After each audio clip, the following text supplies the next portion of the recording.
On behalf of His Excellency Professor Jamal Sanad Al-Suwaidi, the Director General of the Emirates Center for Strategic Studies and Research, I would like to welcome you to today's symposium entitled Terrorism in the Region.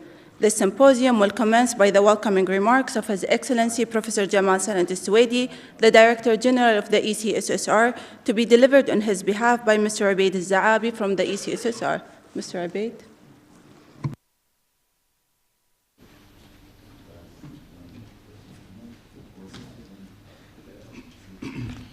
Bismillah ar-Rahman ar-Rahim.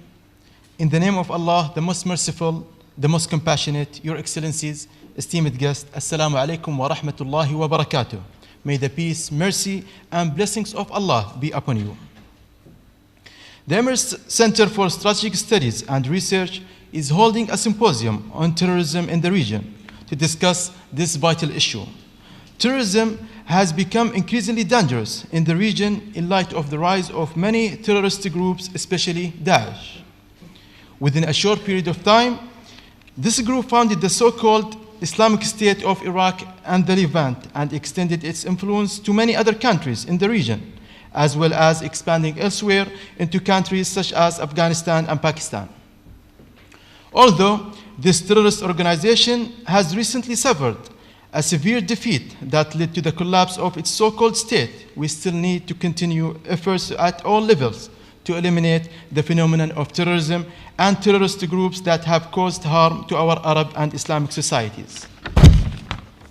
Ladies and gentlemen, of course, you all realize how dangerous terrorism is.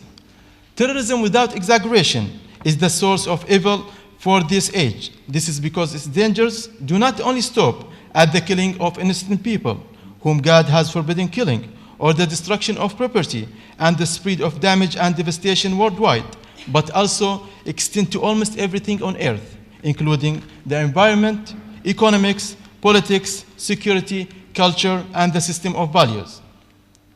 It also undermines the coexistence of human beings and pushes the people of various cultures, civilizations, religions, and communities into confrontation and conflict. The advocates of extremism and terrorism see the relationship with the other only from a conflict-driven perspective and a zero-sum battle where there is no room for cooperation, coexistence, or interdependence in the era of globalization. In addition to the above, terrorism represents the greatest threat toward peace and stability during the present phase of world history. It targets all countries of the world without exception. No state, whatever its capabilities and potentials are, can stay safe and secure from its dangers. The international community and various international organizations and institutions should join together to develop a comprehensive strategy that includes political, social, economic, and security aspects through which terrorism can be confronted and eliminated. The United Arab Emirates realized early on the seriousness of this phenomenon and has tried to confront it in accordance with an integrated strategy and that has helped serve as a role model. The UAE has made remarkable efforts in combating terrorism and supporting efforts to eradicate it. It has also made a prominent contributions regionally and internationally in this respect. The UAE is proud to be one of the first countries to enact an integrated law to combat terrorism and its trans-border crimes. This law was promulgated by His Highness Sheikh Khalifa bin Zayed Al Nahyan, President of the UAE, in August 2014, in order to identify the various kinds of terrorism and its organizations, as well as to deter its perpetrators with the harshest legal punishments. Your Excellencies, ladies and gentlemen, I am very confident that this symposium and the topics it will discuss with regard to terrorism as a threat to regional stability and the political reasons behind its rise will provide deep and serious insights into how to eradicate terrorism and eliminate this threat in order to establish security, stability, and peace in the region and the world. Wassalamu alaikum wa rahmatullahi wa barakatuh. May the peace, mercy, and blessings of Allah be upon you.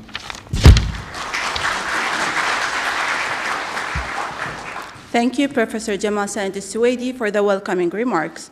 Our first speaker in this symposium is General Jahangir Karamat. General Jahangir Karamat retired as chairman of the Joint Chiefs of Staff in Pakistan Armed Forces and Chief of Army Staff of the Pakistan Army in October 1998. After retirement, he has been a senior fellow at the Center for International Security and Cooperation at Stanford University in California and at the Brookings Institution in Washington, D.C. General Karamat was Pakistan's ambassador to the United States from 2004 to 2006. In 2007, he founded the Spearhead Research, a Pakistan-based research consultancy of which he is director. General Karamat's topic in this symposium is Terrorism, a Threat to Regional Stability. Please welcome General Jahangir Karamat. Please. Thank you.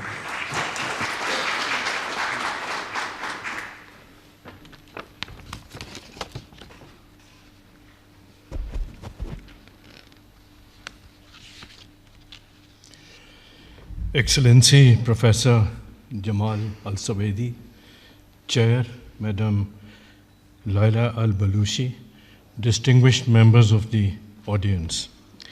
It's a pleasure, a privilege, and an honor for me to be here at the ECSSR this morning.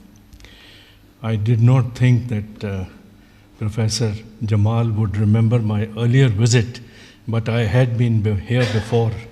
Very kind of him to remember that. We got an excellent tour of the ECSSR this morning in this new building, which I have not visited before.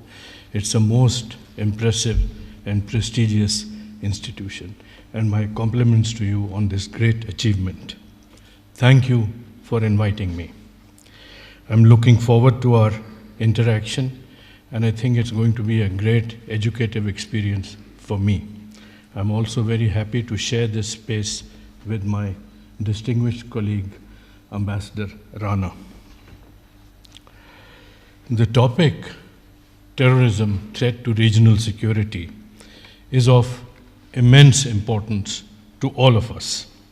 But in the region where Pakistan is located, it is especially significant because we have lived with terrorism for more than 3 decades, and we have suffered immensely.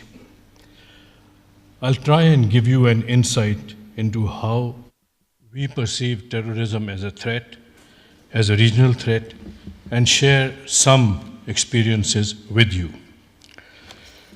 What I'll do is start by giving you my perception of the global trends and drivers of terrorism now and in the future. And with this brief overview of the global context, I'll then simply flag, not explain, because this audience is very well informed, simply flag the major events that have had an impact on the regional environment and how they have possibly shaped the present environment. Finally, I'll focus on the region, the greater South, West, and Middle Eastern region, to discuss the present and evolving terror threat. These regions that I mentioned are linked, as you know. They're linked in many ways. So spatial dispersion in these areas, blowback in these areas, and above all, the counterterrorism cooperation in these areas impacts on all these regions. We can then discuss any aspects that you wish to focus on.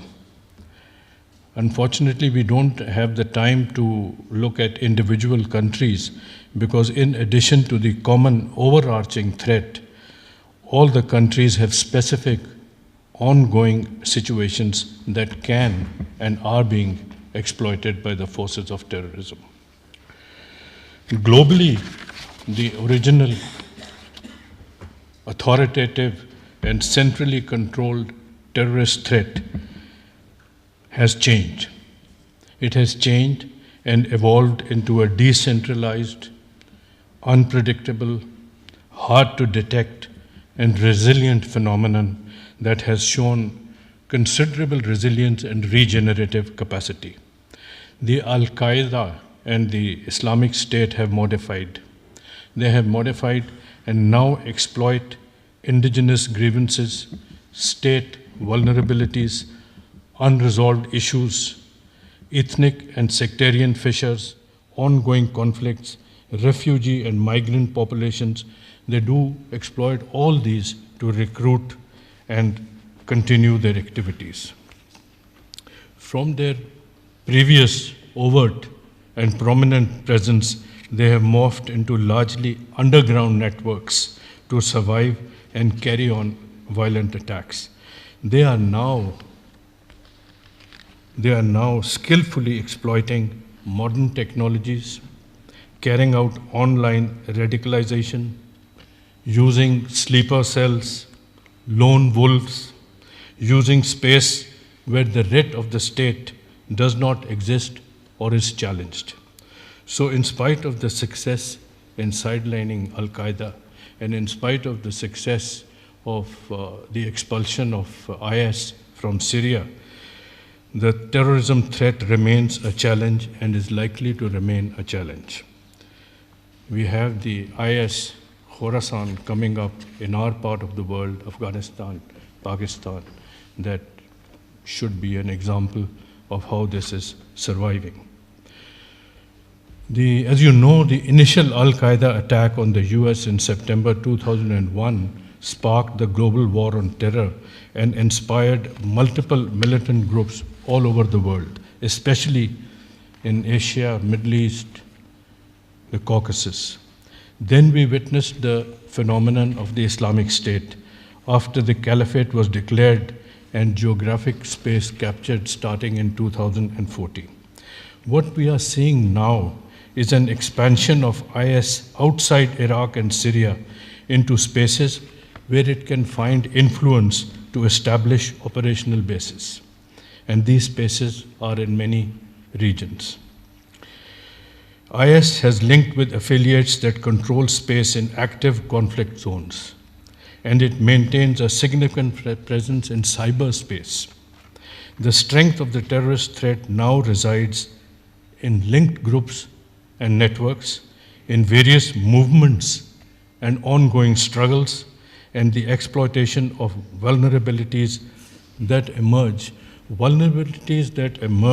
because of poor governance, economic difficulties, poverty, ethnic and religious divides, displaced populations, socio-economic grievances, and state incapacity and even state incompetence. So in 2018 and beyond, we are looking at a terrorist threat that will target aviation, maritime, and land transportation targets. Populated locations will be targeted for large impact, and the recent horrific attacks in Kabul are an example. The preferred tactics will vary. We have seen vehicle ramming, stabbings, gun attacks in the West. Elsewhere, suicide attacks and IEDs will be used, as we are seeing in Afghanistan and Pakistan and other places. Here the targets will continue to be military, diplomatic, political, and economic, with existing vulnerabilities and fissures being exploited by targeting specific communities and sects. Radicalization is likely to increase in diaspora communities. Internally displaced people because of conflict, refugees, and migrants. Religious issues will be increasingly exploited wherever they can be exploited. In areas of protracted conflict, and we have several such areas, several decades in the Middle East, conflict in the Middle East, over 3 decades in Afghanistan, Pakistan, and more than 7 decades in Kashmir. Now, in such areas where there has been protracted conflict, you find well-greased and established channels that have emerged for the movement of drugs, weapons, finances, and people. These channels will continue to be used extensively. Though I must note here that steps are being taken to limit such channels as part of the overall counter-terrorist effort. There is increasing interstate cooperation to check financial movement, for example. Now, from this overview of the global scene, we can discern three broad trends that will be the drivers for regional terrorism. First, we need to note that IS has been successful in inspiring and directing attacks in different countries. There was the church attack in Quetta, Pakistan in December that killed 9 people.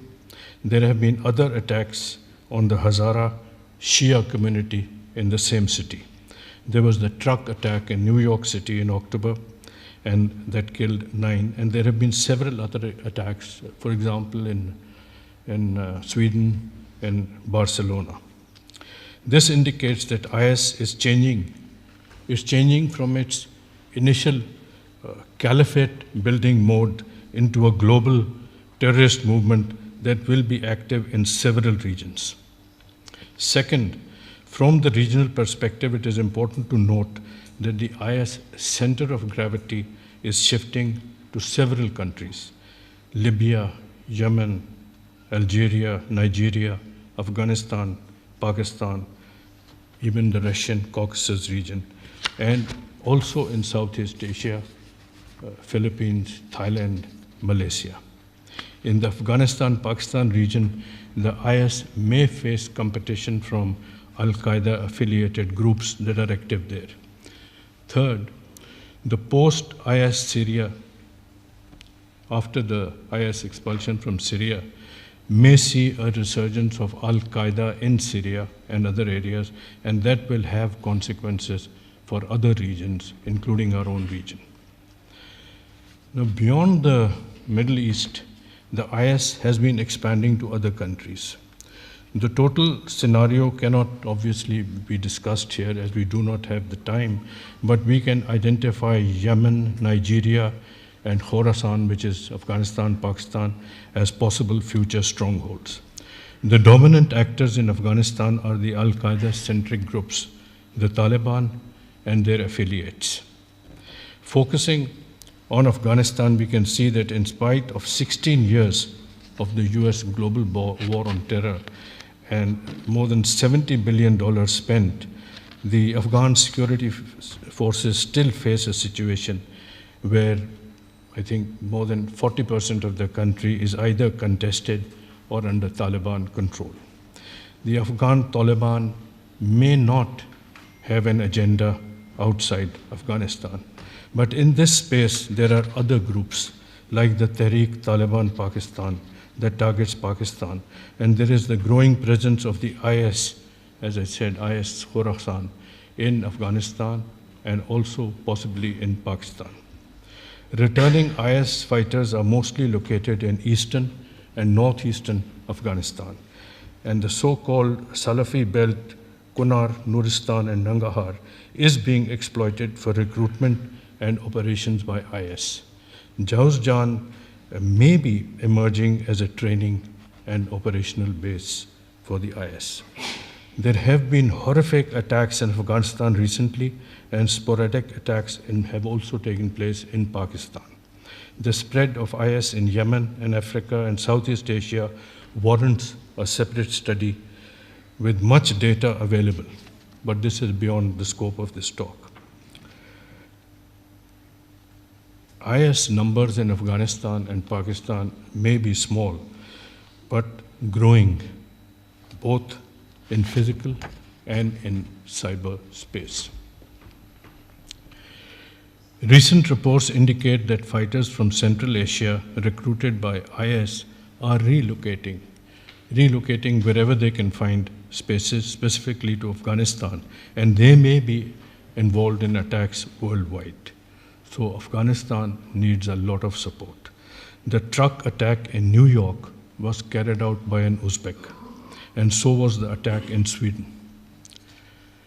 IS strategy in the region includes attacks on what it calls the Crusader Zionist enemy, as well as Shia, whom it considers as apostates.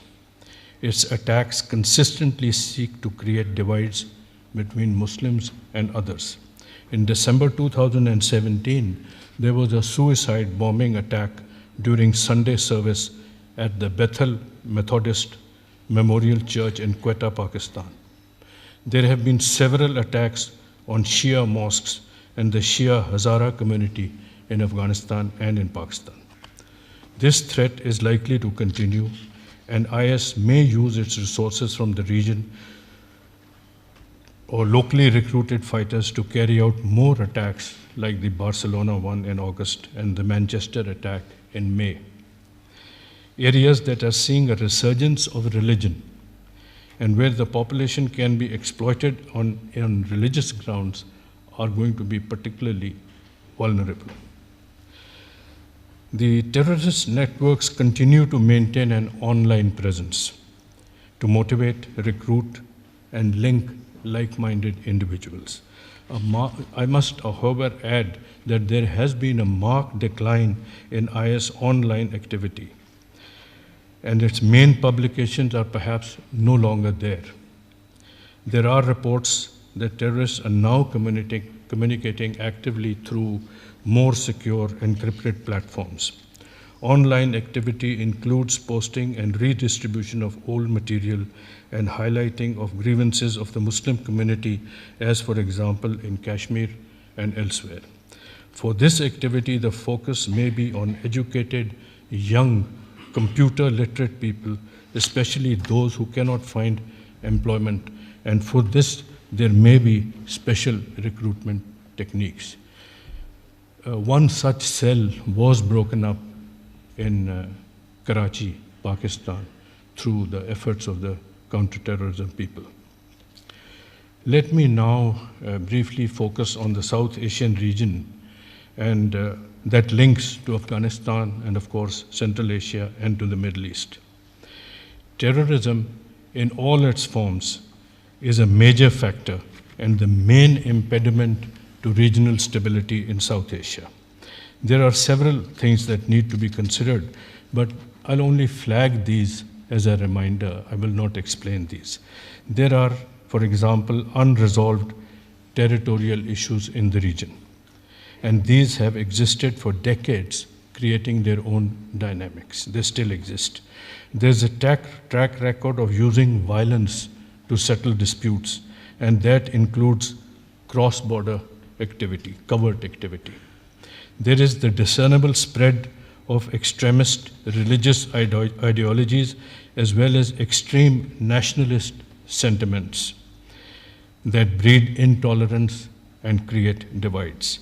There are separatist movements and movements for the redressing of socio-economic and other grievances.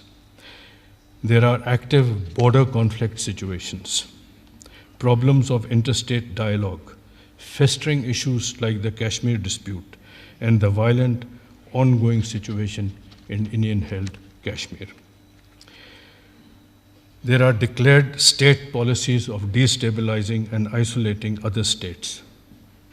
A promising regional initiative for cooperation, South Asian cooperation, the SAARC, is in limbo. Over the last 3 decades, we have had events that need to be noted because they may have indirectly helped or directly helped to shape the environment today. We had a long drawn-out insurgency in Sri Lanka, an Indian intervention there which failed, but led to consequences. There was the Sikh insurgency. The suicide bombers, I think, first started from Sri Lanka. There was the Sikh insurgency in Indian Punjab. There was the Islamic Revolution in Iran with all its consequences for the region and beyond. The former USSR invaded Afghanistan, and then there was the joint response to that invasion. A state-sponsored Islamization process in Pakistan, an indigenous uprising in Indian-held Kashmir that continues till today. The rise of the Taliban in post-USSR Afghanistan that led to civil war, and now a supported national unity government that is battling the Taliban in Afghanistan. There have been several terror-linked crisis situations between India and Pakistan, and both are nuclear weapon states. But the leadership on both sides displayed maturity and restraint. Otherwise, the consequences could have been disastrous for the region and beyond the region. I have flagged these to remind you that there is an eventful past to the situation today, and that these past events have shaped the present situation in the region. A country-wise appraisal of the region, of course, is not possible here, but I'll cover the region broadly. South Asia is, without a doubt, the most affected by terrorism, the region most affected by terrorism. The lingering conflict in Kashmir and the Rohingya crisis have created additional vulnerabilities. IS exploits Muslim grievances, and both Al-Qaeda and IS have publicly supported the Rohingya population. Ongoing religious revivalist movements in India and Pakistan can be exploited. This includes nationalist or extreme nationalist movements like the ones underway in India. South Asia has multiple militant groups of various types, and they have complex overlapping ideologies, narratives, and political agendas. Al-Qaeda, Islamic State, Khorasan, Taliban, Lashkar-e-Taiba, Jaish-e-Mohammed, Islamic movement of Uzbekistan are the most frequently mentioned, though there are many others. Each country, of course, has its own such groups that seek linkages outside the country. Ungoverned spaces are used to operate in the Pakistan-Afghanistan border region. And Afghanistan, because of these ungoverned spaces, is becoming a destination for returning IS fighters, and the threat is beyond the region, into Pakistan. 2 foiled attacks in the US traced to Islamic State Khorasan, including a complex network of IS operatives in Pakistan, Canada, and the Philippines. IS Khorasan is steadily upgrading its capabilities. There is Al-Qaeda with its global ambitions, IS still with its motivational caliphate narrative, and the Taliban's Emirate model narrative, Islamic Emirate model, that includes groups with sectarian agendas as well as groups focusing on the liberation of Kashmir. There is a trend for urban South Asian youth of both sexes from middle and upper class backgrounds to be drawn towards militancy. Al-Qaeda linked Jamaat Ansar al-Sharia in Pakistan and Ansar Ghazwat in Kashmir have been active. The terror threat in South Asia with implications for other regions will persist as IS finds its epicenter there. The borders are porous with spaces to operate with impunity. The Trump policy of expanding CIA drone attacks and sponsoring anti-Taliban local militias may not have the desired result. The geopolitical US-Russia fault line developing in Afghanistan may hamper convergences developing against Islamic State.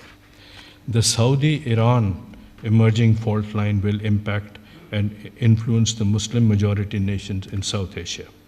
The India-Pakistan standoff could spark regional proxy conflicts and get exploited by terrorists. In fact, it's already being exploited.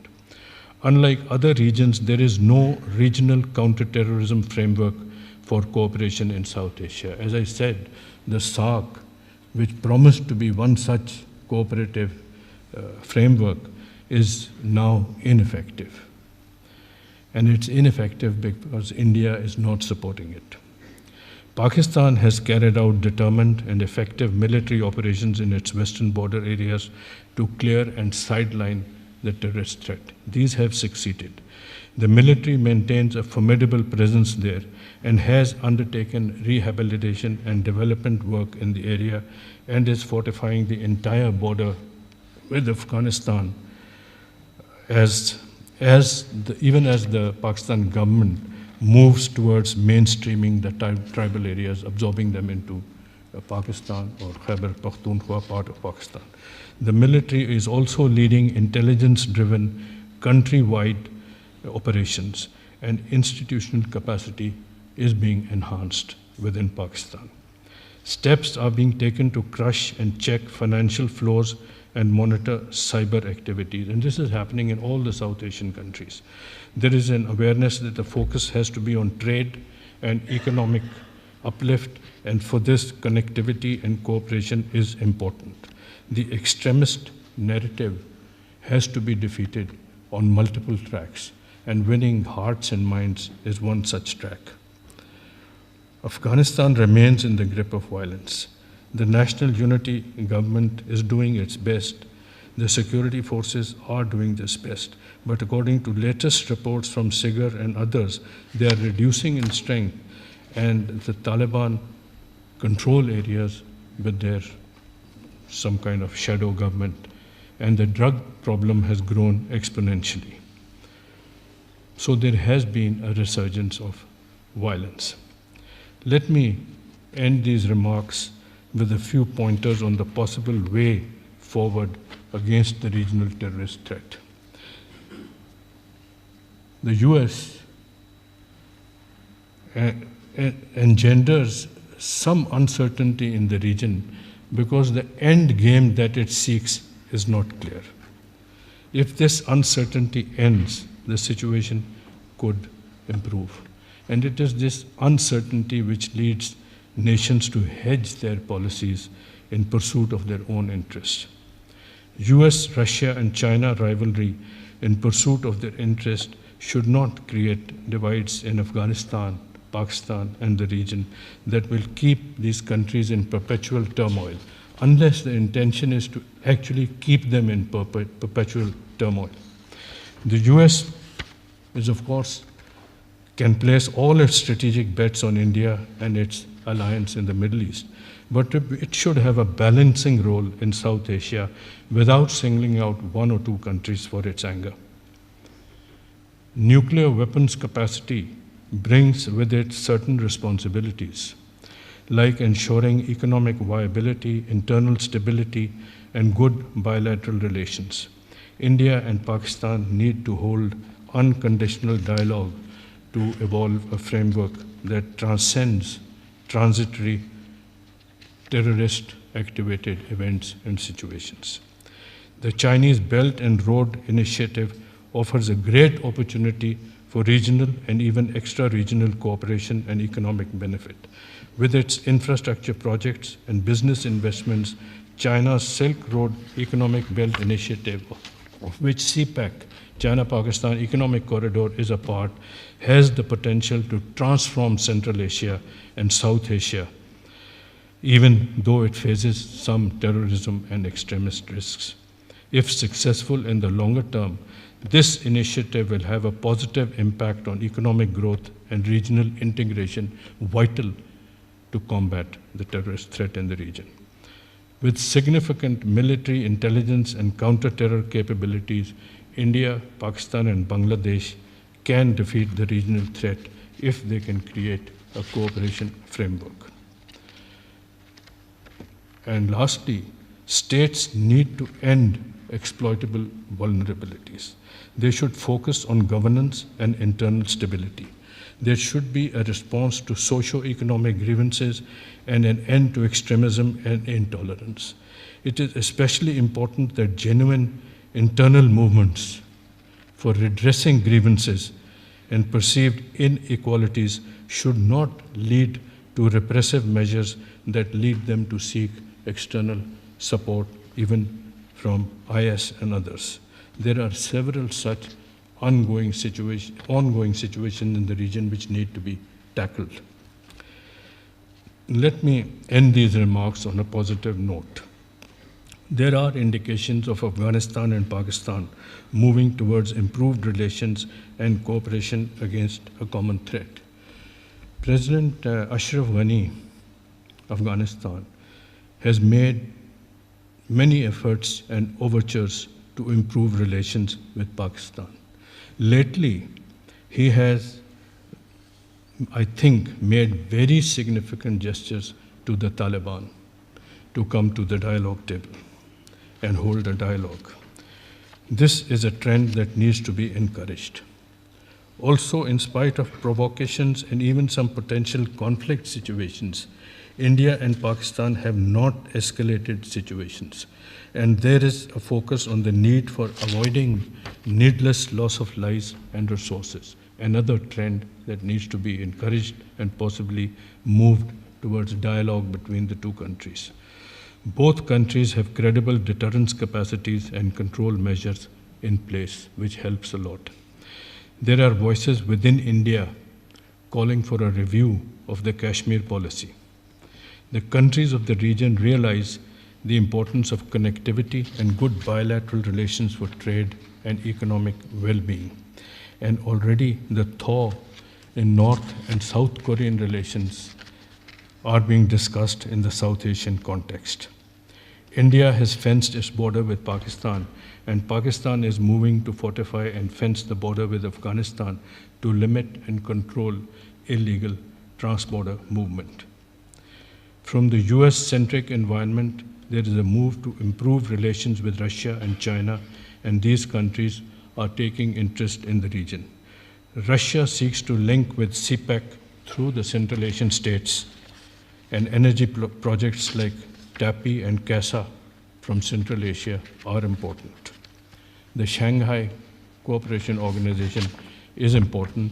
It's important in the India-Pakistan context also because both are members and there is a cooperative, at least cooperative indication emerging through those contacts in the SCO. I'll end here. Thank you very much.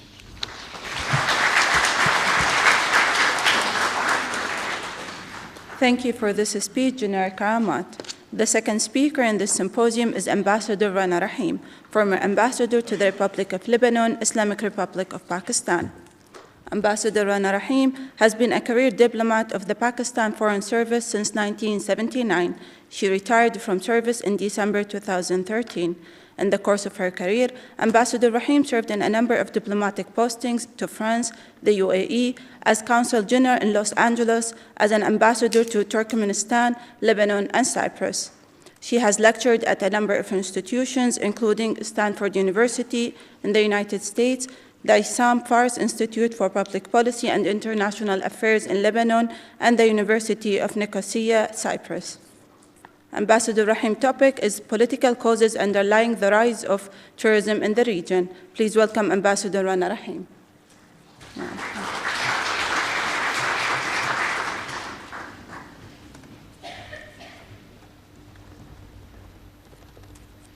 Can you pass me this top file? Just the top one.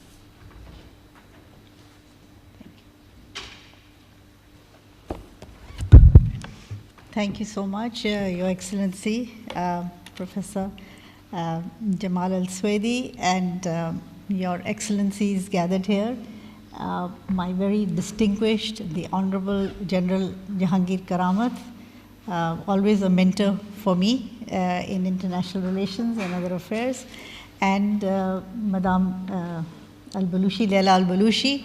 I'm very grateful to her. She has held my hand throughout the time that we were organizing this symposium and has been extremely forthcoming and helpful, and I appreciate that very much. I appreciate the fact that I had a very interesting discussion with Dr. Jamal, and he felt that Pakistan needed to come here and talk a little, and especially on the issue of terrorism, because this is something that is on our minds for some time now.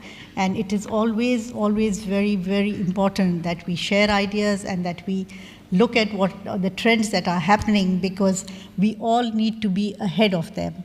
We may have found through the course of our times now and the situation that we are facing that perhaps we had not been ahead of those times and we needed a lot of catching up to do. So discussions like these are very useful for that purpose.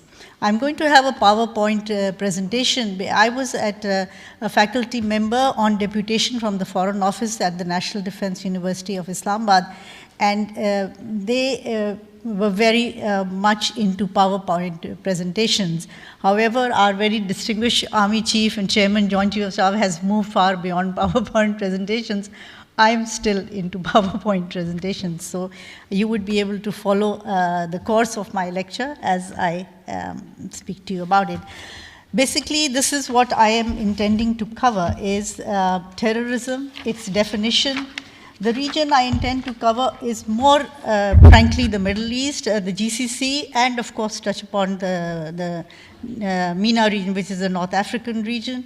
I'd like to go a little bit into the historical perspective, the colonial and the post-colonial political developments which resulted in the emergence of the terrorist groups, and then the impact of the political developments in the 20th, 21st century which led to the rise of terrorism, and of course how to counter these trends. It looks like a really, really enormous menu, and I don't know how much justice I'll be able to do to it initially in the 30 minutes, but we can talk about it in the discussions that follow.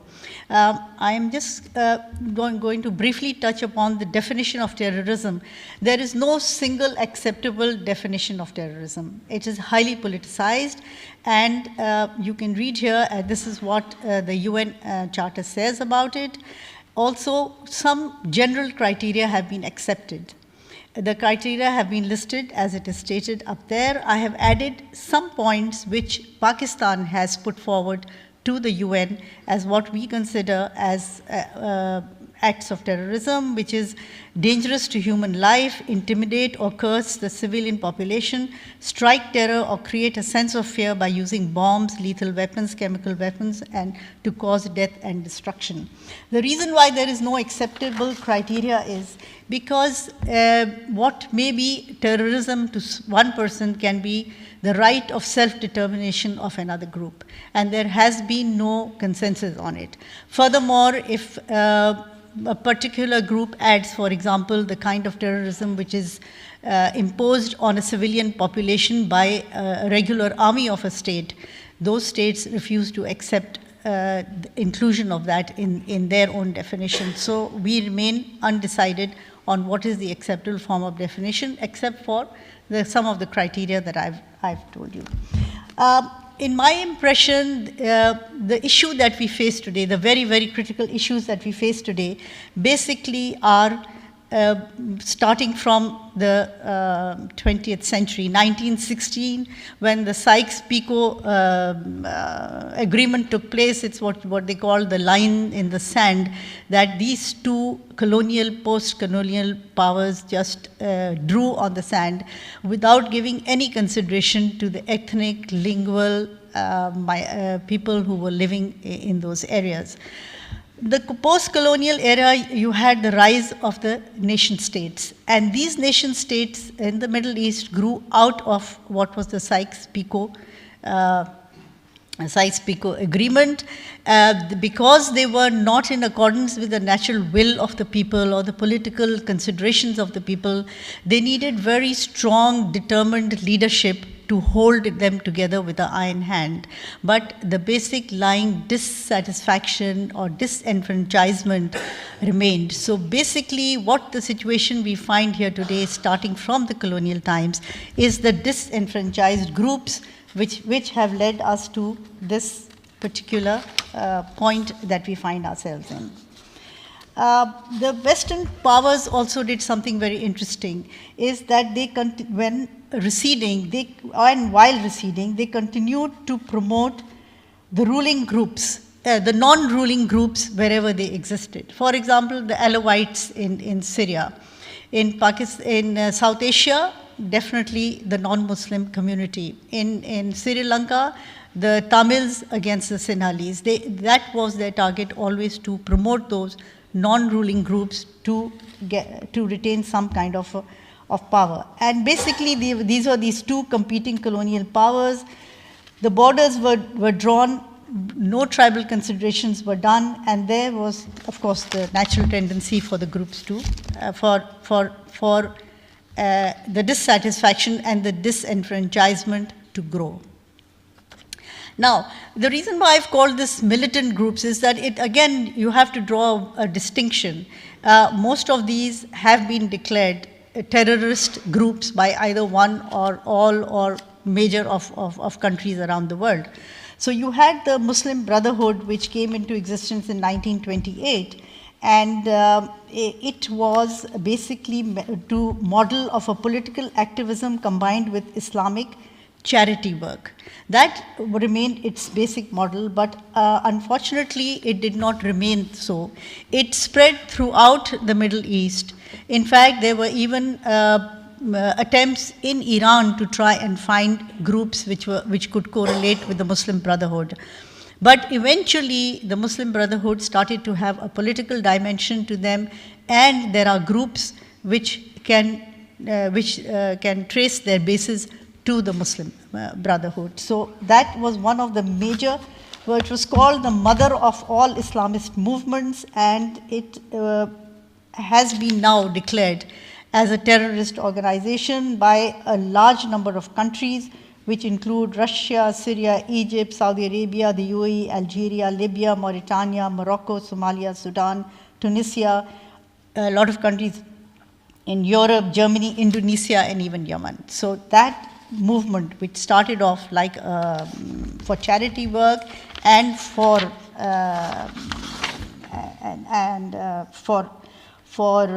political activism, then eventually descended into terrorist activities. We have the PLO and Al-Fatah, and then you have the extension of the Hamas. Again, the basic idea here was self-determination, because the Palestinian issue really lies at the core of the injustice done at the time of Sykes-Picot and by the receding colonial powers and their influence in the Middle East of creating the state of Israel and creating this complete sense of disenfranchisement and injustice in the Middle East, and that's where it starts from.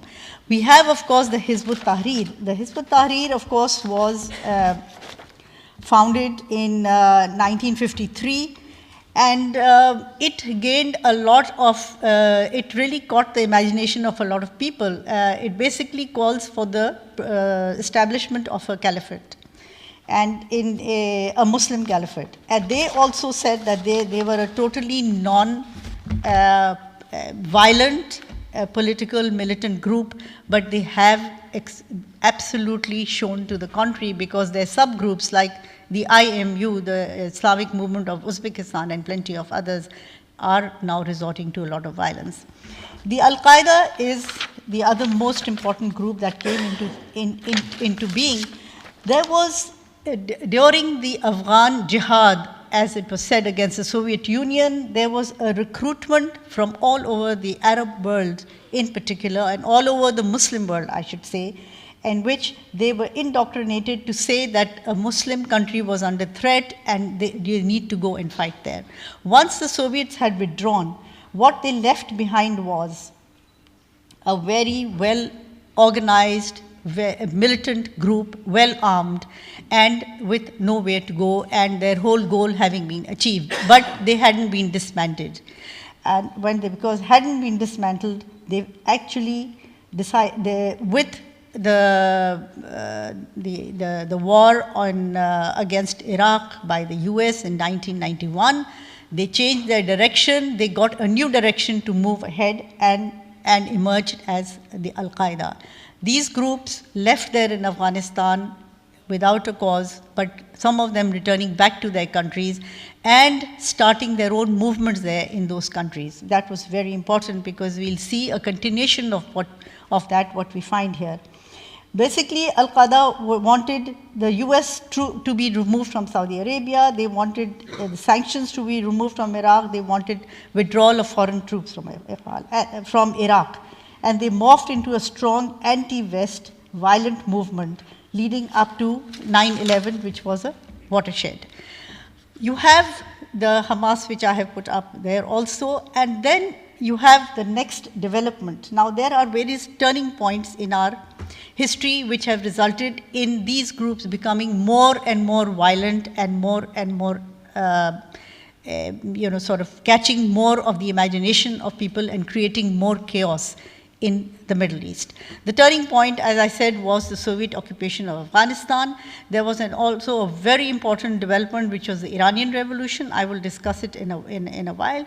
With the withdrawal of the Soviet troops, you had highly trained mujahideen. I've just said that. The 1991 Iraq war was the beginning of Al-Qaeda. And then in 2003, with the beginning of Daesh, which was now then has spread and is considered really one of the major terrorist organizations and a threat. And then, of course, there was the Arab Spring. I want to talk a little about the Iranian Revolution. Every revolution wants to spread its ideology. The French Revolution spread its ideology throughout Europe. The Russian Revolution spread its ideology throughout Europe and also went into wars. All three revolutions have resulted in wars going beyond the borders of those countries. And that's what was the intention of Iran with their revolution. Along with that is some kind of thought of the grandeur of the Persian Empire and the desire to spread their influence in the Middle East. It was a well thought out tactical policy to accomplish its ideology. I'll give you the example of Musa al-Sadr, he was a Shia of Lebanese origin, born and brought up in Iran. He went across and he was the one responsible for the organization and of the Shias in Lebanon. With the consequence, you had the Amal movement and then you had the Hezbollah. The Iranians used a very good argument. They said they were anti-Israel and they wanted to destroy Israel, and because that would appeal to the Arab world. And so you had this Iranian connection very strongly establishing itself with the Shia Arabs and gaining credibility, and they have given strong support to Hamas, and they have resulted in the demographic shift in Lebanon. And at present, as if you have read the newspapers today, the control of the Hezbollah is almost complete in Lebanon. This is a very interesting development, and I could talk about it during our question and answer session, of how the demographic shift took place, how the strategy was thought out, that the Shia community in Lebanon was told to have lots of children. My driver, who was of Hezbollah origin in Lebanon, had 22 brothers and sisters. He said this was something that Musa al-Sadr has said the Shias must do. They were a minority. The Sunnis were in majority. The Shias were the lower cadres of society. The Sunnis were the Ashrafiyeh of the society. The situation has dramatically changed. Now, the Arab Spring. The Arab Spring created further political instability. And here I want to mention a little the importance of the role of the military, which is an analysis that I have reached, is that Tunisia, when there was an uprising against a very strong and dictatorial leadership, they achieved relative stability as the movement was not violent and there was no outside interest interfering in that. Nobody was interested to come in at that point and try and destabilize, and so they were able to achieve what they did. But the role of the military here was that the strong man was ruling with the strength of his security services. The army did not want to, when the demonstrations got very violent, the army refused to kill their own civilians. Bin Ali fled to Saudi Arabia to save himself, and the Tunisian Revolution, Arab Spring took place. The same thing happened in Egypt, that despite the advantage to the Muslim Brotherhood, the military civil structure remained intact, so stability was achieved, and with the help of the army eventually. In Libya, the military civil structure was dismantled through Western interference, weakened political military structure, leading to chaos, lack of central authority, providing space to the terrorist groups. The Libyan military was a little different. It was more tribal. It was not in the same organized manner as you find in Egypt, or for that matter in Tunisia.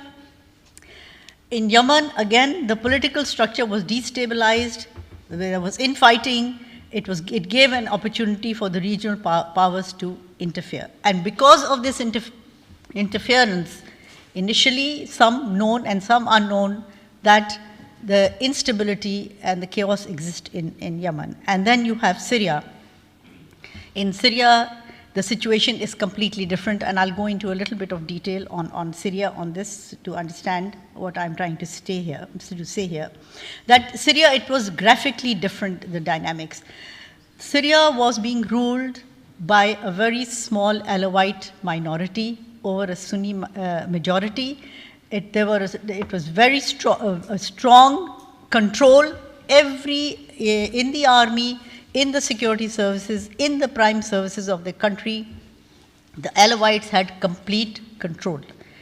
And so when it did become, when the demonstration did start, and the Arab Spring, as it is called, it began, there was, and of course Syria was very much in cooperation and in collaboration with Iran and with Lebanon, and of course Russia. Because of that, the situation was completely different. The army of Syria moved against its own civilians. They brutally tried to put the uprising down, first by Maher al-Bashar moving his brigades to completely try and cover the local population, and that continued. So while in other countries you have the situation where you refuse to move against the civilian population, here the army went after the civilian population to completely suppress them. And of course, what came in were the Hezbollah and Iranian Revolutionary Guards, and of course space was provided to the terrorists and predominantly to Daesh. The stakeholders in the situation as it emerged after the chaos in Iraq and in Syria was of course Iran. I will discuss Iran in greater detail. Saudi Arabia and the GCC countries have responded. They have reacted and responded to a well thought out Iranian policy, which I will discuss subsequently, and Turkey, of course. Turkey is bordering, has its own interests, and especially because it has the Kurdish people living along these areas, and they were very much involved in the war. Israel has been watching the situation very carefully and, of course, is very wary of Iran's growing influence. The US role is something that we need to discuss, of course, a little more carefully. For Russia, Syria was very important. Syria has been an ally all throughout, the only country here in the Middle East that had close relations, military and civil relations with Russia. The Soviet Union had trained the Syrian technicians, engineers, professionals. They had trained their military. They had a treaty of friendship and cooperation, and they have a base in Tartus. And Russia is not willing to let go of its influence there in this area. Now, when we talk of the dynamics of the conflict, it is really an amazing story to be told, because when the war broke out in Iraq, what America actually did was that they seemed to have done Iran an inadvertent favor. I was interestingly reminded of the Brzezinski doctrine, which had labeled the Iran under the Shah as the regional influential. It seems to have caught the imagination of the Iranians, but the US, by removing the Taliban in Afghanistan and by removing Saddam Hussein in 1300 years of Sunni rule, seemed to have given Iran a lot of space. When the fighting became in Iraq, it became very critical, and Daesh, which had gained control, was more or less on a back foot because of the US action there, and the situation, the Syrian government actively helped Daesh and actively helped the Baathists to come into Syria and help them to get to the Iraqi border to fight the Iraqi forces to embarrass the United States. Bashar al-Assad personally did that. The other thing that Bashar al-Assad did once the fighting broke out, once the demonstrations broke out in Syria, was that he put all those demonstrating into the same prisons, like for example in Aleppo, with the Daesh prisoners, to give an impression that this is not a natural democratic movement, which it was, and that it is all combined together with a terrorist movement. Bashar al-Assad and his Iranian and Russian advisors gave the impression that in Syria it is just the terrorists that are responsible, that it is not the actual will of the people. There are analysts who say that had the students in Syria been allowed to demonstrate or the people to demonstrate in the streets the way they had done in Tunis, Bashar al-Assad's government would have fallen. But the whole issue became completely immersed in a robe of terrorism. And how the US inadvertently helped out was that the US put a lot of the Daesh into prisons and into the same prisons. The biggest one was called Buka.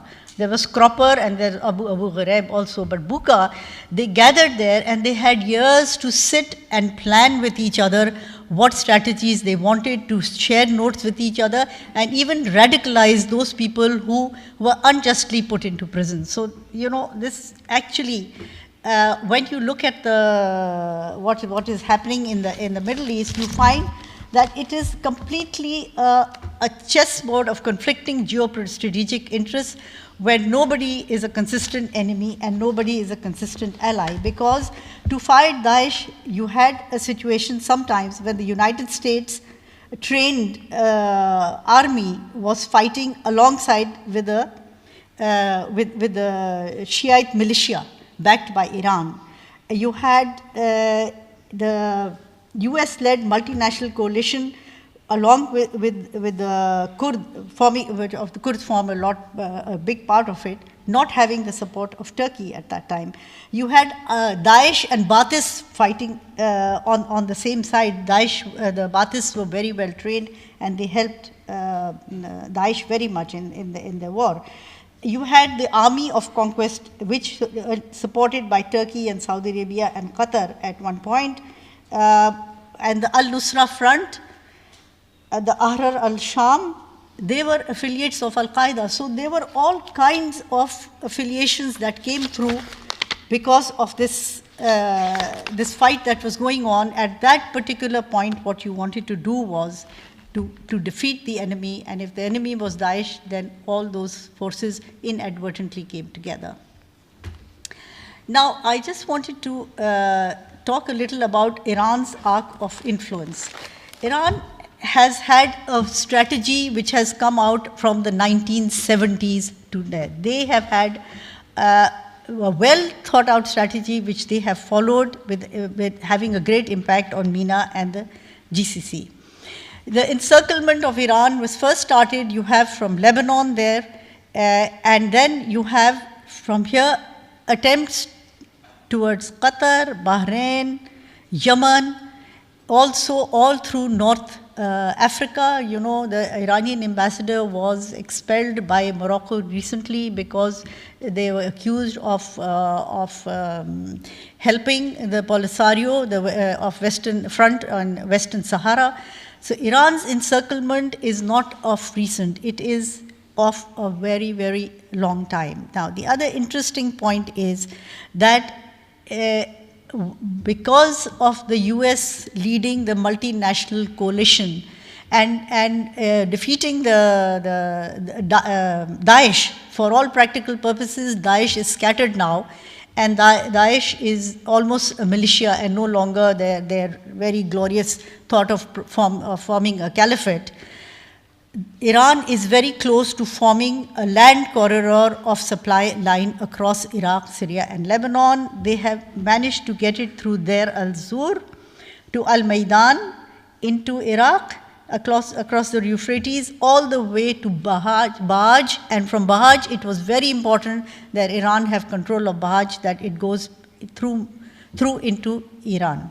And that line which you can see here is that they are able to then flow the arms through a land corridor, and the most successful person doing is General Suleiman Qasmi, who is leading this whole, Qasim Soleimani, who is leading this whole effort and is doing extremely well. So Iran at the moment has come into a very, very,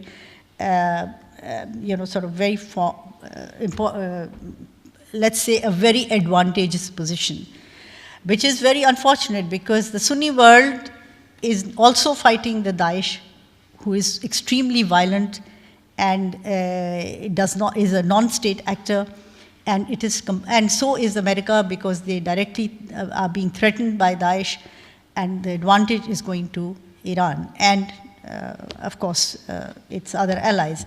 So we have at the moment a situation where it's a critically divided region.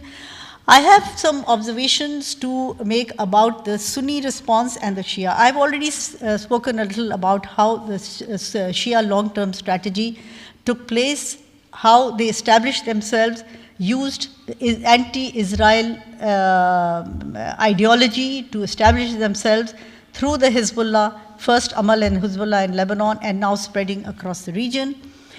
The Sunni response has been reactive. They have not been able to gauge the trends in the past decades. Similarly, with the Daesh are non-state actors. For the Shias, the Hezbollah and the Revolutionary Guards are very much part and parcel of the state. So that's a big difference. What they are doing is that the Sunnis have a very hardened ideology. They are meting out brutal, inhuman treatment to the local population. The Shias, on the other hand, have the full support of the population. As you can see by the elections which were held in Lebanon yesterday or the day before, and the results have come out, the Hezbollah now is politically firmly in charge of Lebanon and very strongly in Syria through the Alawites. Initially, the Iranian, the general mainstream Shias did not approve of the Alawites, who believe that Imam Ali is almost a god. But they have decided to come together for strategic reasons and to gain strategic space in these areas. The Daesh is not supported by the Sunni governments. They are non-state actors who carry out violent acts within their own populations.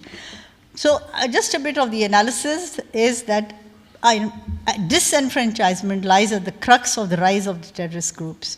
Political instability, it provides space to external groups, and there is a direct correlation between the loss of legitimate political space and the rise of terrorism. These are the fault lines. What is the current situation? The fault lines still exist and will continue to have consequences. Now, the thing is that Daesh is no longer in that strong position of being there in Dabiq. Dabiq, incidentally, they said that the Prophet's hadith says that this whole fight between the Muslims and the Christians and then an unknown force will start from Dabiq. They no longer have control of Dabiq. They don't have control of Raqqa. They don't have control of Mosul. But where are they now? They have from Raqqa been allowed by Bashar al-Assad to flee from there without being detained, killed, or in any way restrained. They are going back to their home countries, and their home countries are starting to see a deja vu, which I think General Karamat is very well aware of, is what happened in Afghanistan after the Soviet forces withdrew, and these groups were all there. And what did they do? How did they reorganize themselves? So the fault lines are still there, and what happened in Afghanistan, we can have a deja vu. Now, what would be the best solution to this? Of course, we have to first of all be completely aware of our fault lines. The options are that should this be accomplished through the use of force or through serious negotiations. Now, unfortunately, at the moment, there is no clear solution. Because for the use of force, that is not going to be the option, because the varied interests that I have just defined are still there, and if some states or some groups feel they are on the winning side, they will not be willing to resolve the situation because it is to their advantage. So what you need basically, and everybody agrees on the fact that you need good, serious negotiations, and you need honest brokers to carry out the negotiations, and you need the will of the entire international community to be on the side of these negotiations. But for powers to come to the table and actually agree, you need much greater incentive. And that incentive is what we have to find, whether it is the Iranian nuclear deal or any other incentive. I would love to have a really cut and paste solution, but I'm afraid I don't. I think I'll end here because Ms. Belushi had been very strict about our 30 minutes and is flashing the lights there. So if there are any questions, any further explanations you would like, I'd be happy to give them. Thank you so much.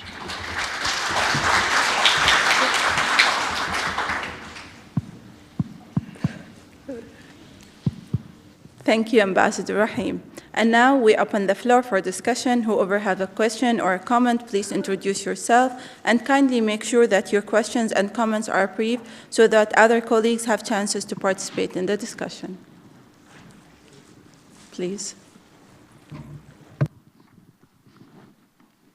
شكرا جزيلا خالد عمر. Thank you very much. My name is Khalid Omar. I would like to thank the two speakers. I would like to thank Dr. Jamal, and I would like to thank the Emirates Strategic Center for giving us this space for discussing this highly important point. Terrorism may sound like a normal topic, but it is a very... I would like to thank the two speakers for the wonderful presentation. For us, the center, as you have highlighted, we have freedom of speech here to talk about the concept of terrorism. General Karamat, please, I have a question. I have a number of questions for you for what you have mentioned, General Karamat.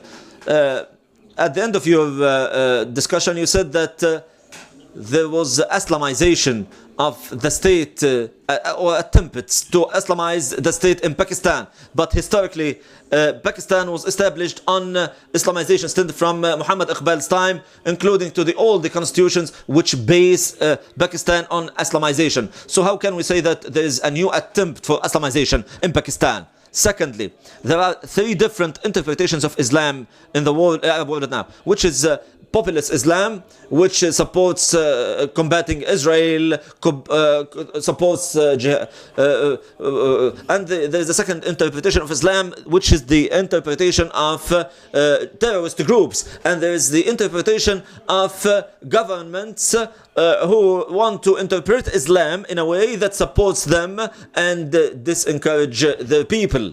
So you mentioned Algeria in particular. For me, I'm Algerian. So, for me, when you speak about Algeria, the situation in Algeria, we will never have Daesh, ISIS or Daesh for three reasons. There might be some sporadic reasons, but we will not have ISIS in Algeria. Because I believe that Algeria is one of the few countries in the Arab world that focus on eradicating terrorism regardless of human cost. While some people have reservations about this. There is an Arab rhetoric against terrorism that turns into secret negotiations. So this is the first point. And the proof of this is that within 10 years, we submitted 200,000 murders in our war against terrorism. Everybody wanted to stop this, but this is the first element that would prevent ISIS from appearing in Algeria.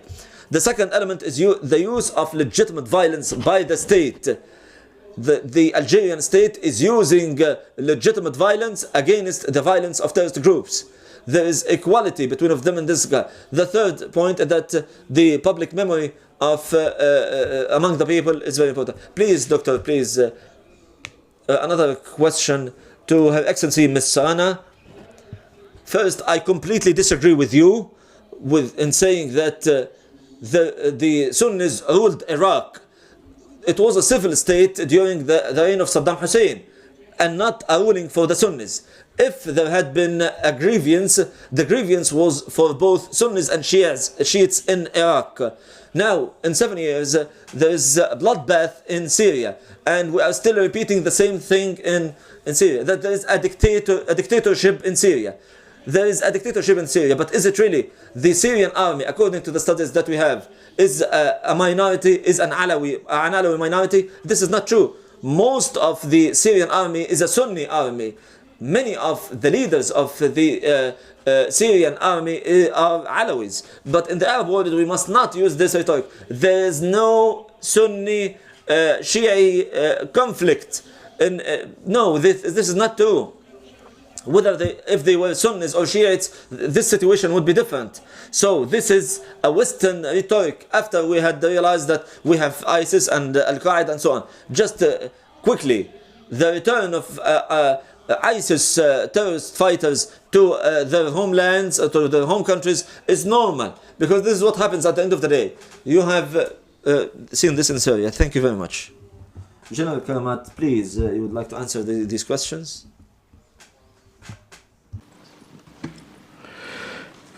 Yes. When I said that the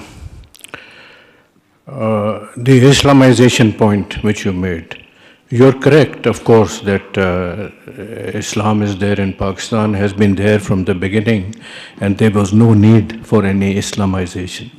What I meant was that after the revolution in Iran, there was a fear that this would spread and create problems, because we have a 25% Shia population, and it is a very well integrated population in Pakistan. They hold the highest position. The presidents of the country have been Shia, the army chief has been Shia. So it is a very well integrated segment of the population. We did not want this problem to come to Pakistan, Sunni, Shia, or anything like that. There were some incidents after the revolution in Iran which created this alarm. So at that time, as a policy, some funding came to Pakistan, madrasas were established, and a process started of motivating people to resist any outside influences and to promote the religion in the country so that it is stronger and stand against any ingress into the country. That was what I meant, nothing else. The other point that you made was about Algeria. I stand educated, and I'm most impressed by what you have said about Algeria. And of course, we know that Algeria has a long history of fighting and safeguarding its freedom by shedding blood. So it's an example for other countries. What I said and meant, and I've read this, I have no personal knowledge, that Islamic State may try to find footholds in other countries, and Algeria may be one of their destinations. But if, as you say, it can be resisted very strongly, I stand educated on that. Thank you very much. Good, Ambassador. Thank you for your intervention. It's interesting, your comments. When I said that 1,300 years of Sunni rule were ended, I think that has the general factual position and acceptance in the world these days. That is true, because the entire disenfranchisement was felt by the Sunni Muslims. Unfortunately, they were not given under al-Maliki, the first prime minister, they were not given the importance or the inclusiveness, and they did feel that they had been defeated.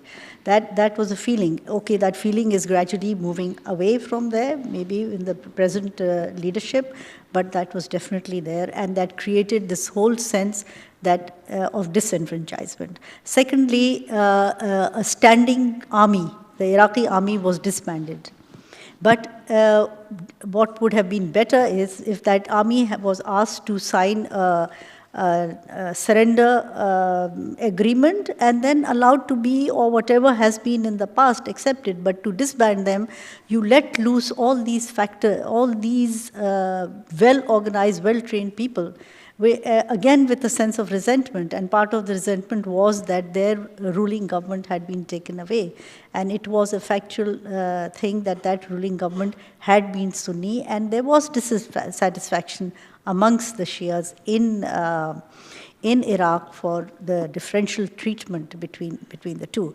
Now, as far as the grievances in Syria go, the Alawites were absolutely a minority, and Hafiz al-Assad, when he took over, he had a deliberate policy of gradually taking over all important government functions, the security, the intelligence, everything was in the hands of the Alawites, which used to create a lot of dissension. Now, again, there were a group of Sunni businessmen, very strong Sunni businessmen that helped the economy of Syria, who went along with Hafiz al-Assad and then Bashar al-Assad. But that is not to say that there was this sense of resentment, because if you looked at the structure, and I've spoken to Syrians on this, important Syrian figures, they acknowledged that the Alawites were at the top of the pinnacle of that. And when there was a movement, you know what happened in Hama in 1982, when the Muslim Brotherhood tried to have an uprising. Almost 2 million people were killed by Hafiz al-Assad. People didn't find out about it till about a week or 2 weeks later, because there was no communication. Those were the Sunnis that were killed by Hafiz al-Assad for trying to stand up against the government. Now, to come to the army, I did say Alawite. I'll tell this. I'm so glad you brought this topic up, because I want to explain it a little. According to the official figures of the Syrian government, 80 to 85% of the army comprises of Sunnis in Syria. But I asked the US ambassador in Lebanon, and I also asked the Saudi ambassador in Lebanon, and I got two different figures, 52%, and sometimes maybe how many Alawites, 52% I got, and I got something in the 60% of how many Alawites. And then we had a trainee in Syria, and he said that almost all are Alawite. What he's talking about is that as the pyramid becomes, the higher the general levels, the decision-making levels, were almost all Alawite. All the ones below, yes, are the Sunnis. So this is exactly what I was referring to, that the top notch were always the Alawites. I hope that explains what you were telling me, what you're trying to, what you're pointing out to. Thank you. We'll have another question or comment. The one in the back, please.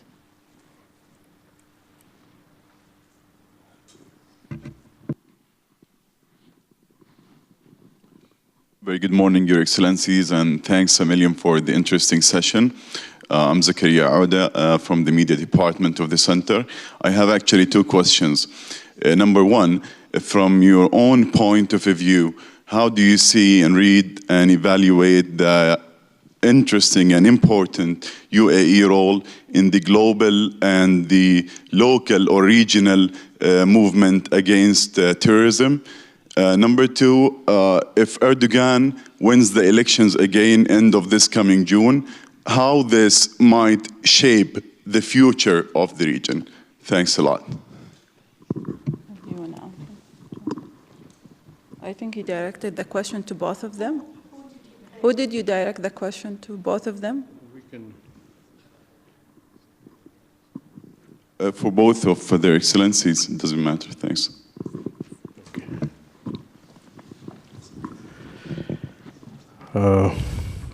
As far as the UAE's role is concerned, it has a very important role in the region. UAE has been a long-time supporter and friend of Pakistan in the region, and that endures. Even now, the other day we had a ceremony where the UAE assistance to Pakistan program was discussed, and the UAE ambassador spoke on the occasion, and he really defined the UAE-Pakistan relationship. The UAE also has a very good relationship with India, which is developing on trade, economic and other lines. And both India and Pakistan have a presence in the UAE in the form of people working here. And we depend on the UAE for support on many international forums.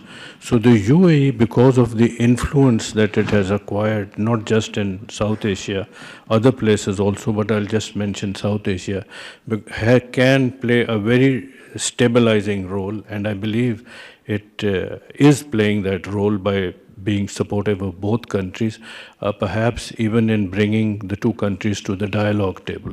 So yes, UAE has an important role in the region and can bring stability there. Erdogan, I will defer to Ambassador Rana for that. You know, I think the UAE is, I'm just going to carry on from what General Karawat said, is aware that they are facing a very challenging situation because of the whole chaos that is there in the Middle East region, and which is obviously having an impact in the GCC countries. You know, after the Second World War, the political setups which came into existence were based on regionalism, because it was found that separate existing states would not have a much better chance of developing in the new world that they found themselves after the Second World War, that regionalism was the key to success. Of course, the two most successful regional organizations are the European Union and, of course, ASEAN is considered very good. The Shanghai cooperation is, of course, coming up. The SCO is coming up as a good regional organization. The UAE also is part of a regional organization, and they remain deeply concerned about terrorism. The way to go, again, would be as a region to reach some, to continue to work as a cohesive group to counter all the trends of terrorism that you find which can threaten you. At the moment, you have a wonderful model of security, stability, and inclusiveness of your population. These are all important factors to ensure the stability of the UAE. But like I said, the key word is regionalism, and you cannot avoid it. We could not avoid the fact that the Soviet Union wanted warm waters and came into Afghanistan, and for Pakistan, the impact was tremendous. So basically, the way to go about would be regionalism, and we are well aware that you have a lot of challenges there, which unfortunately came through with the situation in Qatar. Where Qatar, who tried to form its own very specific individual policy, formed connections all over in all different, conflicting interests, and has landed up pleasing nobody. So hopefully that situation, we would like, as Pakistan, we would like Qatar to recede from that policy, to come back into the fold, so that your environment and your neighborhood remains more stable.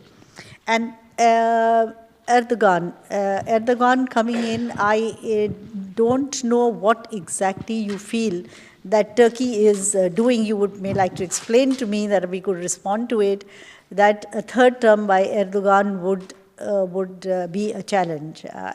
I don't know what exactly you had in mind there.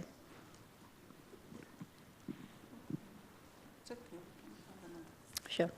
I will have another question. The gentleman in the back.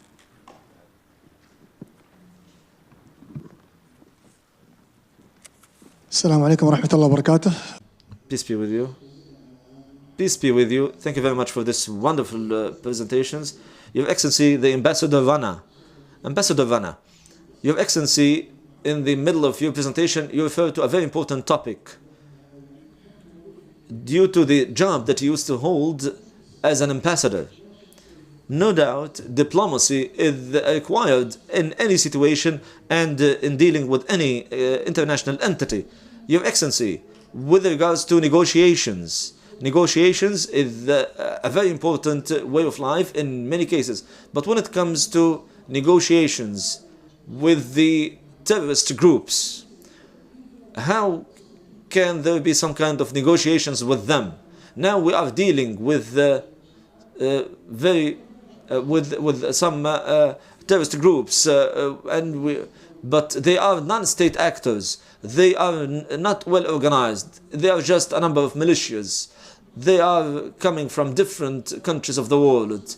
So what do you mean by negotiating with them? This is the first point. My second question to you is today we are hearing about that. We're hearing that many terrorist groups worldwide. Do you know of any resolution by the UN or any international entity that lists all terrorist groups? If there has been such a resolution or list, there will definitely be some kind of voting on it.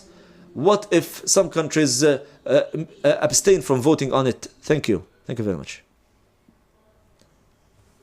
Yes, I'd like to explain that I had spoken about these negotiations straight after explaining the situation as it exists in the Middle East, the advantage that Iran has gained through its proxies in Lebanon, in Syria, and to a great extent, of course, in Iraq, and its basic strategic purpose of having encircling the sea, or becoming what I would like to just call on my own the regional influential. At that point, what I wanted to say was that if Iran was thinking on these lines, it will not succeed. It never does, because those fault lines which lie there will continue to create chaos and violence. So when I spoke of negotiations, I had Iran, Russia, the US, Iraq, Syria in mind. And obviously, there are these two sides on both sides. I was not talking about negotiating with the terrorists at all. I was talking about removing political fault lines, or at least trying to remove political fault lines to make people understand. Because, you know, Iran has to understand that these adventurisms have a very high cost. And they have been putting in millions of dollars into this, into their strategy. In the 1990s, they put aside $500 million for conducting the policy that I just outlined for you, out of which 250 million were given to Hezbollah. I'm talking about the 1990s, and it is continuing. I remember was watching in the news that when some demonstrations broke out in Tehran recently, one of the grievances was that Iran was spending too much on its external policies. So obviously they are funding all this, the weapons and everything. They have to understand that it doesn't eventually pay off. What pays off is regionalism. What pays off is negotiations, so that everybody can live in peace. So it wasn't really the terrorist groups that I was talking about. And I think that is the point you made about the terrorism, yes. No, terrorism is a highly politicized subject. There are groups of countries who have listed groups as terrorist organizations. I gave you a whole list of them, and there are so many subgroups. There are groups from Turkestan movement. There is the Chechen movement. You know, it's all varied and from all over the entire spectrum. But the reason why you don't agree is that how do you justify the fact, and who do you call a terrorist when an Israeli soldier hits or kills a young Palestinian girl or boy? Who is the terrorist there? When an Indian soldier throws these pellets onto Kashmiri youth and blinds them, who's the terrorist there? So that is where the issue lies. So it is why we cannot, countries are not accepting the definitions, because they don't want to be blamed for the acts that they may carry on.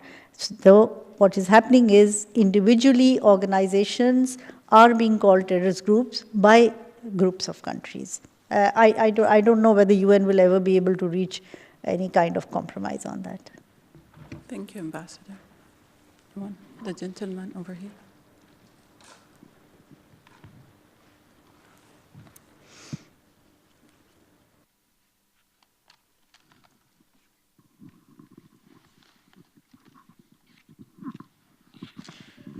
Kamal Ahmed, باحث. My name is Kamal Ahmed. I'm a researcher. First, I would like to thank both researchers and His Excellency General Karamat, especially that he shed light on many of the underlying economic and socio-economic aspects and the deficiency in many cases in many countries, including resorting to violence and corruption and the misdistribution of fortune and wealth in many countries. Due to your previous position as head of or chief of staff in Pakistan, so there are many claims that found the establishment of Al-Qaeda at the beginning was in collaboration, or let's say was in direct collaboration with the Pakistani intelligence at the very beginning of the formation of for the formation of Al-Qaeda against the Soviet Union at the very beginning. Don't you have in Pakistan any sympathizers with the terrorist groups, and what's the official standing of the armed forces there? And my last question, what about the future of terrorist groups in the region? Thank you very much.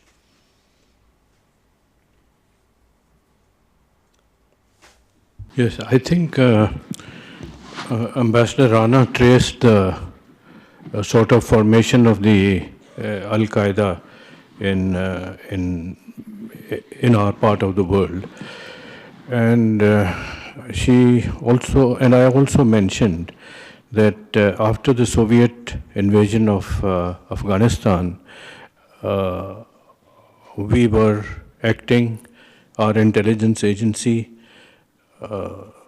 was acting with other intelligence agencies, the CIA, for example, and there was support from many friendly countries, friendly to the West and allied with us against the Soviet Union.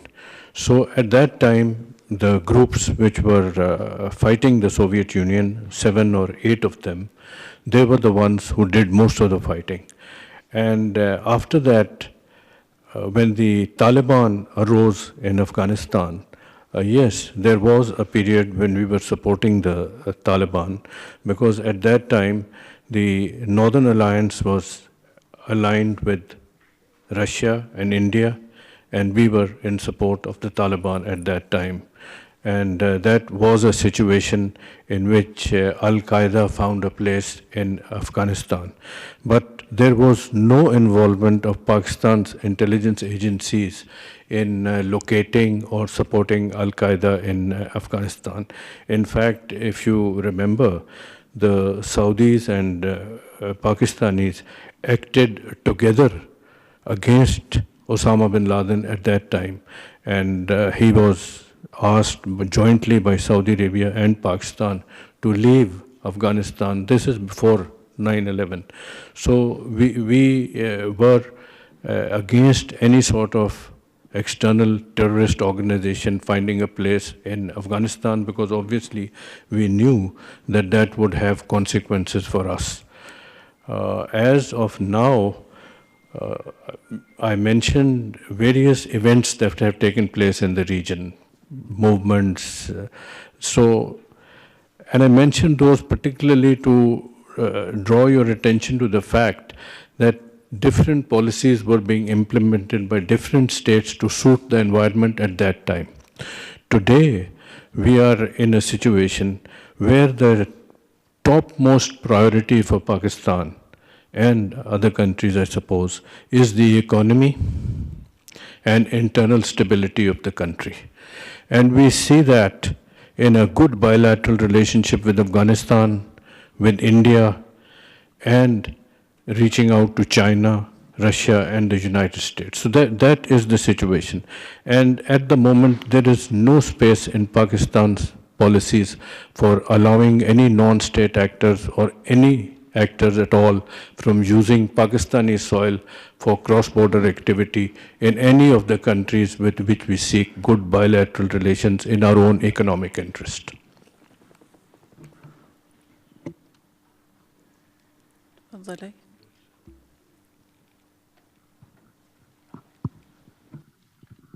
السلام عليكم.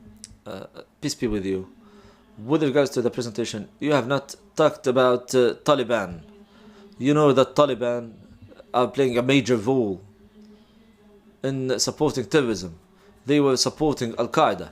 They are responsible for the bloodshed that took place and that's still taking place in Pakistan and Afghanistan.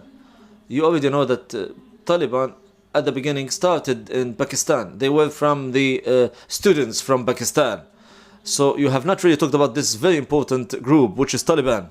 There has been a dispute between Taliban in Afghanistan and Taliban in Pakistan, but the people responsible for bloodshed within Pakistan and Afghanistan, I disagree with the ambassador who said that the Muslim Brotherhood, they had a stable group in Iran. It is true that Iran is supporting revolutionary movements, whether Shia or Sunnis, but the Muslim Brotherhood never had a foot in Iran because this contradicts with the Shiite rule of Iran. The third point for ISIS. ISIS is trying to gain ground in Somalia. This was not mentioned. Thank you very much.